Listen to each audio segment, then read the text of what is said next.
महिलांवरील आणि अल्पवयीन मुलींवरील अत्याचार प्रकरणातील फाशीच्या शिक्षेची तात्काळ अंमलबजावणी करण्याबाबत भाजप महिला मोर्चा माजी अध्यक्षांचे थेट राष्ट्रपतींना पत्र.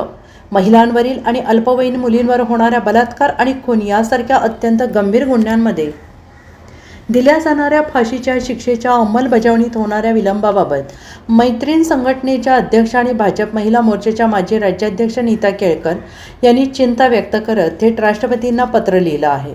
राज्य सरकारकडून विशेष तपास पथक स्थापन करणे, विशेष सरकारी वकिलांची नियुक्ती करणे तसेच फास्ट ट्रॅक न्यायालयामार्फत खटले चालवणे असे प्रयत्न होत असतानाही सर्वोच्च न्यायालयाकडून फाशीची शिक्षा कायम ठेवल्यानंतर देखील तिच्या अंमलबजावणीत मोठा विलंब होतो आहे. विशेषतः दया अर्ज सर्वोच्च स्तरावर नाकारल्यानंतरही शिक्षा तात्काळ अंमलात आणली जात नाही.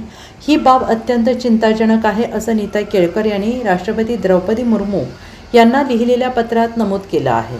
नसरापूरच्या घटनेनंतर राष्ट्रपतींना मी आवाहन केलंय की या अगदी सरकार वतीनं विशेष सरकारी वकील असेल, SIT असेल किंवा फास्ट ट्रॅक कोर्ट, फाशीची शिक्षा झाल्यानंतर अंमलबजावणीचा जेव्हा वेळ येते त्याला राष्ट्रपतींकडून दयेच्या अर्जानंतर रिजेक्ट होऊन सुद्धा अंमलबजावणी होत नाहीये. त्याची कारणं राष्ट्रपतींनी फिक्स केली पाहिजेत. त्याची जबाबदारी एक फिक्स करून या सगळ्या पीडितांना न्याय दिला पाहिजे असं मला वाटतं आणि तशा आशयाचं पत्र मी त्यांना दिलेलं आहे.